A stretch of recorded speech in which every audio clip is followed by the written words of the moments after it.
नमस्कार। आज हम हरियाणा की एक बहुत ही शानदार विरासत यदविंद्र गार्डन की गहराइयों में उतर रहे हैं। इसे कई लोग पिंजौर गार्डन के नाम से भी जानते हैं। जी हाँ। हमारे पास जो भी जानकारी है उसके आधार पे हम इस ऐतिहासिक मुगल बाग के पूरे सफर को समझने की कोशिश करेंगे। इसके बनने से लेकर आज के ज़माने में इसकी क्या अहमियत है, इस सब पर। बिल्कुल। तो चलिए शुरू करते हैं इसके नाम और लोकेशन से। ये चंडीगढ़ से ज़्यादा दूर नहीं है, करीब 20 किलोमीटर। पिंजौर शहर में है ये। हाँ, पंचकुला जिले में। हाँ, पंचकुला जिला, हरियाणा। और जैसा मैंने कहा, दो नाम हैं इसके, यदविंद्र गार्डन और पिंजौर गार्डन। जी, और देखिए इसकी कहानी जो है वो 17वीं शताब्दी से जुड़ी है। इसे बनवाया था मुगल बादशाह औरंगजेब के एक बहुत करीबी, उनके पालक भाई और उस वक्त पंजाब के गवर्नर थे नवाब फिदाई खां कोका। अच्छा, फिदाई खां कोका। तो उन्होंने इसे बनवाया था। हाँ, और दिलचस्प बात यह है कि फिदाई खां कोका को लोग ज्यादातर एक मिलिट्री एडमिनिस्ट्रेटर के तौर पर जानते थे। बाग बगीचों का शौकीन शायद उतना नहीं। तो ये बाग उनकी विरासत में एक कह सकते हैं अनोखी चीज है। तो ये पक्का उस दौर की मुगल वास्तुकला का नमूना हुआ फिर। ये मुगल बागों की क्या खासियत होती है वैसे? हाँ, इसमें वो मुगल बाग शैली की छाप एकदम साफ दिखती है, जिसे चार बाग शैली कहते हैं ना। हाँ, सुना है। उसमें क्या होता है कि ज्यामितीय डिजाइन होते हैं, पानी की नहरें होती हैं, फव्वारे होते हैं और सिमेट्री समरूपता पर बहुत जोर होता है। अच्छा। पिंजौर गार्डन भी बिल्कुल इसी तर्ज पर बना है। इसमें 7 लेवल हैं, 7 छतें हैं जो ढलान पर बनी हुई हैं और पानी की नहरों से आपस में जुड़ी हैं। ये उस जमाने की इंजीनियरिंग और खूबसूरती का क्या कमाल का मेल है। कमाल की बात तो ये है कि इतना खूबसूरत होने के बावजूद एक वक्त ऐसा भी आया जब ये बाग बिल्कुल गुमनाम हो गया था, एकदम वीरान सा। बिन सिंह जी, उन्होंने इसके जीर्णोद्धार का बीड़ा उठाया। अच्छा, उन्होंने इसे रेनोवेट करवाया। हाँ, और ये सिर्फ कोई ऐसी वैसी साफ सफाई नहीं थी। उन्होंने बाकायदा मुगल बागों के जो ओरिजिनल डिजाइन थे उन पर रिसर्च करवाई और फिर इसे दोबारा उसी तरह संवारा ताकि इसकी जो ऐतिहासिक पहचान है वो बनी रहे। वाह। और इसीलिए शायद उन्हीं महाराजा यदविंद्र सिंह के सम्मान में इसे यदविंद्र गार्डन कहा जाने लगा। बिल्कुल। तो ये तो एक तरह से मुगल विरासत थी जिसका पटियाला रियासत ने दोबारा पुनर्जन्म किया। हाँ, कह सकते हैं। आज ये किसके पास है?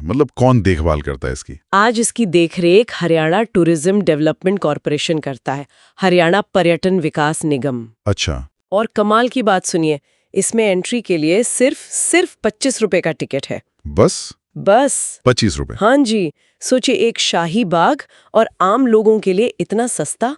ये चीज इसे वाकई में सबके लिए सुलभ बनाती है। ये दिखाता है कि कैसे हम अपनी विरासत को सिर्फ बचाकर नहीं रख सकते बल्कि लोगों से जोड़ भी सकते हैं। ये तो बहुत ही बढ़िया बात है। अच्छा, मैंने सुना है यहाँ फलों के बाग भी हैं, वो सच है? अरे हाँ, बिल्कुल। ये इसकी एक और खासियत है। यहाँ पर आम हैं, लीची, चीकू, नाशपाती, आड़ू, आलू बुखारा, पता नहीं कितने तरह के फलों के पेड़ हैं। अरे वाह। ये सिर्फ बाग की सुंदरता नहीं बढ़ाते, बल्कि यहाँ एक नर्सरी भी है जहाँ से पौधे वगैरह मिलते हैं।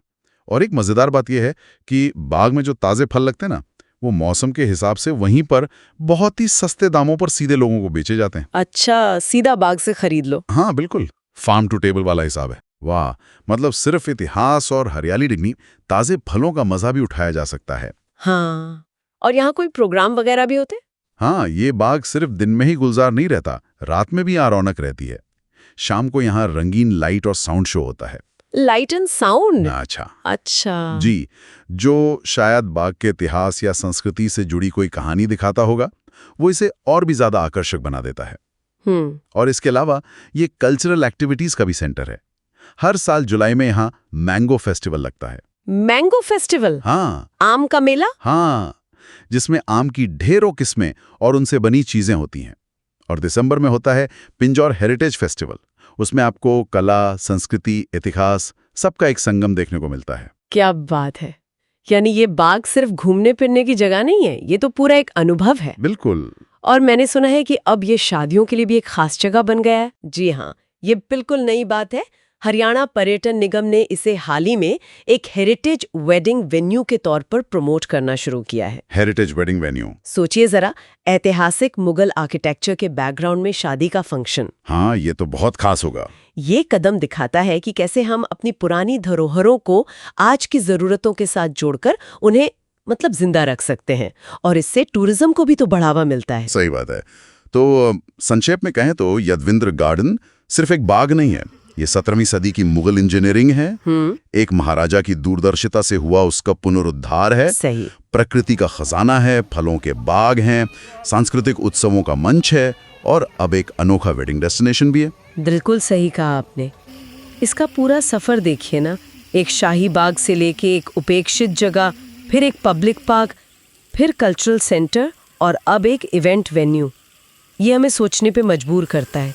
ये दिखाता है कि वक्त के साथ हमारा समाज अपनी विरासतों को कैसे देखता है, उनका क्या मोल लगाता है और कैसे उन्हें नई भूमिकाएं देता रहता है। ये सिर्फ पत्थर, पानी और पेड़ों की कहानी नहीं है, ये हमारे इतिहास और हमारे आज के बीच जो रिश्ता बदल रहा है उसकी कहानी है। सच का, एक ही जगह लेकिन कितनी सारी परतें, कितनी कहानियां। और सोचने वाली बात ये भी है कि भविष्य में ऐसी ऐतिहासिक जगहों का और क्या-क्या इस्तेमाल हो सकता है।